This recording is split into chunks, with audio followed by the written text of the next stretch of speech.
안녕하십니까, 힐링 주신입니다. 지금까지 중국인들은 자신들을 염왕의 자손이라 하며 염제와 황제를 자신들의 조상으로 섬겨왔는데요. 최근 들어서는 염제와 황제를 넘어서 치유까지도 황제와 치유가 결전을 벌였던 탕록의 중화 3조당을 지어 그들의 조상으로 둔갑시켜 놓고 있습니다. 하지만 고대 중국 사서에서는 신농을 동이족의 수장으로 밝혀놓고 있는데요. 금문신고입니다. 중국의 사학자인 낙빙기 선생께서는 금문과 여러 역사서의 연구를 통해서 삼황5제 시대를 연 역사의 첫 번째 인물로서 염제의 신농씨를 들고 있습니다. 신농씨는 지금으로부터 4,500여 년 전 지금 중국의 호북성 수연산에서 태어났는데요. 신농이 속해 있던 부족은 염소와 양을 치고 살아가는 부족들이라 하여서 염소족 또는 양족이라고 했는데요. 황하의 서쪽 지방에 큰 부족을 형성하며 계절에 따라 이동하며 사는 부족이었습니다. 신농의 아버지는 고시씨의 반계후손인 웅족, 곰족 출신의 소전씨인데요. 어머니인 치우씨 집안의 강씨녀와의 사이에서 태어났습니다. 강씨는 최초의 성씨로 알려져 있는데요. 따라서 신농씨는 바로 강씨의 시조가 되는 셈입니다. 신농은 호북성에서 태어났지만 자랄 적에는 섬서성의 천주산 아래 강가에서 양치기 결애부치를 함께하며 살았습니다. 황하의 동쪽에는 곰족, 웅족이 살고 있었는데 당시에는 남자가 여자 쪽으로 장가를 들어 아들이 되었던 목의 중심 사회였습니다. 양족과 곰족 등 두 종족은 서로 누비 혼인을 하여 일대 연합체를 형성하기 시작했는데요. 그런 까닭으로 신농씨는 성년이 되어서 곰족의 유웅씨 집안의 딸인 임사씨에게 장가를 들었는데요. 지금 우리 국어사전에서 쓰고 있는 서방님은 원래는 서쪽 지방에서 동쪽으로 장가온 남편을 여성 쪽에서 부르는 장부에 대한 호칭이었습니다. 한자를 보시면 예전에 쓰이던 서방님과 오늘날에 쓰이던 오른쪽의 서방님이 다르죠. 우리 소남자 김재섭 선생님의 말씀에 따르면 단군 신화에서도 여자가 남자 쪽으로 시집 온 것으로 되어 있지만 이는 모계 사회에서 부계 사회로 넘어간 이후에 꾸며진 것으로 볼 수밖에 없다고 지적하고 계십니다. 이렇게 서쪽의 섬서성 서안에 살던 신농이 동쪽 산동성의 곡부로 장가를 들어 나라를 세운 것은 기원전 2517년 갑자년이었습니다. 그러나 신농이 양족과 곰족을 대표하는 임금이 된 지 43년째 되던 해 어떤 이유 때문인지는 정확히 알 수 없지만 사위인 황제와 전쟁을 벌이게 되는데요. 판천대전입니다. 결국 이 싸움에서 신농은 황제에게 패해서 임금의 자리를 물려주게 되는데 신농의 어머니계 군주인 치유가 다시 지금의 탕록에서 황제와 수년간 전쟁을 벌입니다. 유명한 탕록대전입니다. 이 탕록대전에 대해서는 기록에 서로 반대되는 기록이 있는데요. 사마천의 사기에서는 황제가 치유를 사로잡은 것으로 기록되어 있지만 환단고기 삼성기전 하에서는 치유가 황제를 사로잡은 것으로 되어 있습니다. 이 싸움이 있고 나서 임금의 자리에 앉지 못하고 아들인 소금천에게, 그러니까 황제는 제위에 오르지 못한 거죠. 신농 다음으로 황제가 앉지 못하고 소금천 씨가 임금의 자리를 잇게 되는 겁니다. 이 계보들을 볼 것 같으면 황제는 신농의 모1급 정비가 낳은 딸인 뉘조와 결혼을 합니다. 신농의 큰 사위가 되는 거죠. 그리고 소금천 씨는 신농의 자일급 차비가 낳은 딸, 그러니까 둘째 부인이라고 볼 수 있습니다. 자일급 차비가 낳은 딸 소진에게 장가를 든 작은 사위가 되는 꼴입니다. 그런데 황제의 아들이 되는 거니까 황제가 신농의 사위가 되니까 소금천 씨와의 관계가 보면 신농 씨와 소금천 씨는 손잡벌이 되는 겁니다. 그러면서 작은 사위가 되는 꼴이죠. 이후에 신농 계열에서 대반란이 일어나는데요. 바로 구려의 난입니다. 이 사건으로 결국 7년 만에 소김천 씨는 제위를 다시 신농의 손자이자 황제의 외손자인 전욱 고양에게 넘겨주게 됩니다. 그 후 제위를 빼앗긴 신농은 어떻게 되었을까요? 대파산으로 들어가서 신선이 되었다고 전해지고 있습니다. 소남자 선생님께서는 다음과 같이 풀이하고 계십니다. 이 동그란 점을 위아래로 연결하면서 그려지는 글자가 바로 신농씨의 이름 글자라고 보십니다. 그렇다면 왜 역사를 연 시조인 할아버지 이름을 하나님 신과 농사 농자를 써서 신농이라고 했을까요?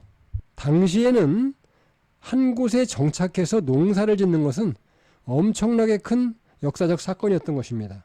따라서 신농씨는 하느님과 같은 존재로 본 거죠. 그러면 신농을 표시하는 위아래로 뻗은 일자가 과연 어디에 새겨져 있는가를 찾아보아야 할 것입니다. 지금 여기에 화폐가 보이고 있는데요. 이 화폐 중에서 오른쪽에 보시면은 동그랗게 위쪽이 파여 있고 일자가 쭉 뻗어 있는 화폐가 보이실 겁니다. 이 화폐는 염제 신농이 나라를 열고 임금을 할 당시에 시장에서 유통되었던 그런 화폐인데요. 청나라 황실 내고에 간직되어 있던 여러 종류의 화폐가 있었지만 그 중에서 가장 오래된 화폐로 보고 있습니다.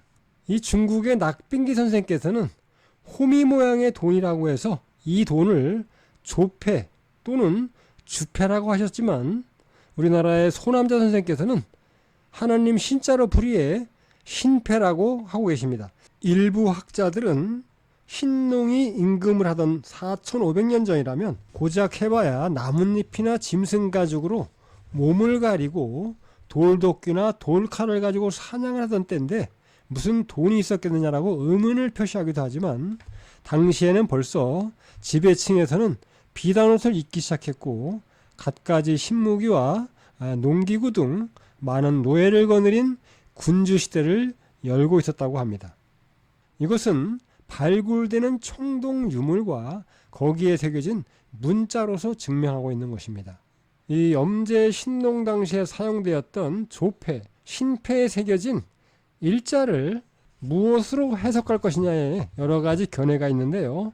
첫 번째는 가마 신자로 해석하는 경우입니다.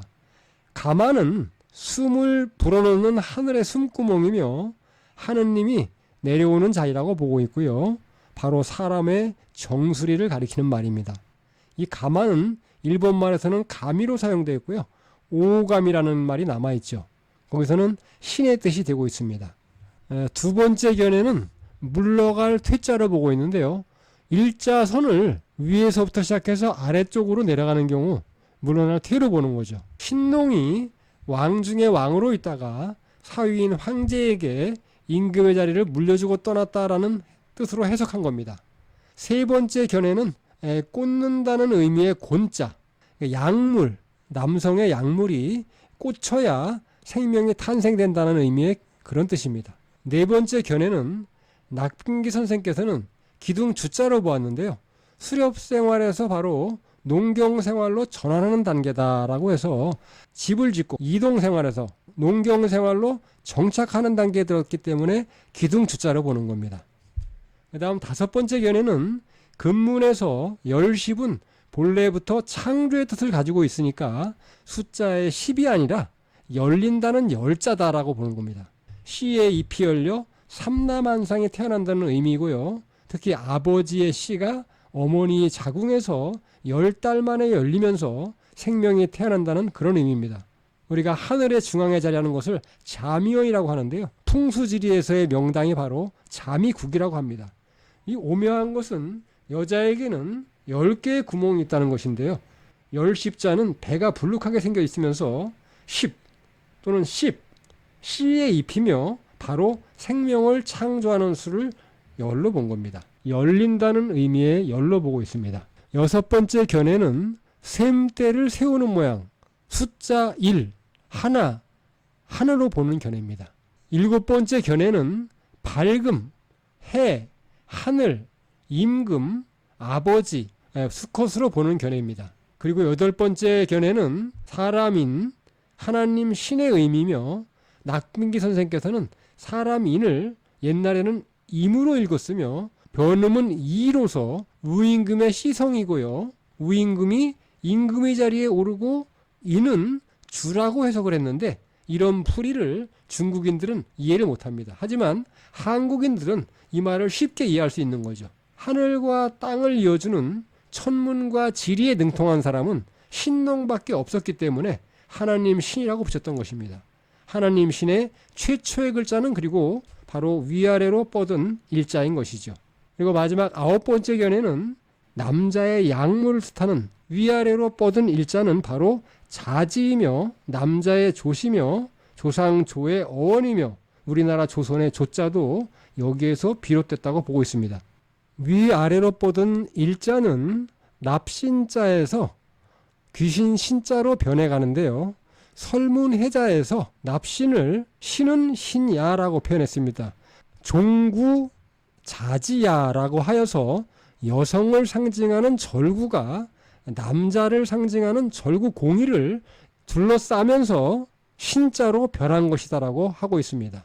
이는 우리말을 모르면 이해하지 못하는 것이며 신자는 여자의 음물을 쫓는 남자의 약물이라는 바로 풀입니다. 그래서 스스로 사람의 씨를 가지고 있는 사람, 곧 하느님으로 보는 것이고요. 설문해자에서 신을 신인출 만물자야, 즉 만물을 끄집어낸 사람이라고 풀이하였으니 염제 신농이 곧 하느님이고 상제라는 말이며 하느님을 모시는 집을 개천궁, 하늘을 연날을 개천자라고 하는 것입니다. 이것은 이제 고조선 문자인데요. 남자의 생식기처럼 생긴 이 조자가 보여지고 있는데요. 이것은 바로 여기에 보이는 자지 조자의 소리값과 같습니다. 그리고 여기에 보이는 하라비 조자와도 소리값이 같죠. 지금 남아있는 가장 오래된 백과사전인 이하에서는 아침조를 이를조, 즉 조야로 해석하고 있는데요. 이하에서는 또 아침조를 아짐조라고 했습니다. 아짐조. 그러니까 아침이라는 말은 아짐에서 출발했다고 볼 수 있는데요. 아는 나라는 뜻의 아이며 짐은 내님, 나라님, 나라라는 뜻의 짐입니다. 따라서 나의님, 우리님, 우리나라, 밝은님, 밝은 태양과 같이 해석될 수 있다고 보고 있습니다. 현재 중국 섬서성 서안근교에는 황제를 모신 능 앞에 자료관에 들어가 보면 입구 진열장에 흙으로 구워 만든 남자의 성기 모양과 같은 크기의 토기가 진열되어 있다고 합니다. 그 아래 설명문에는 도조라고 적혀 있는데요.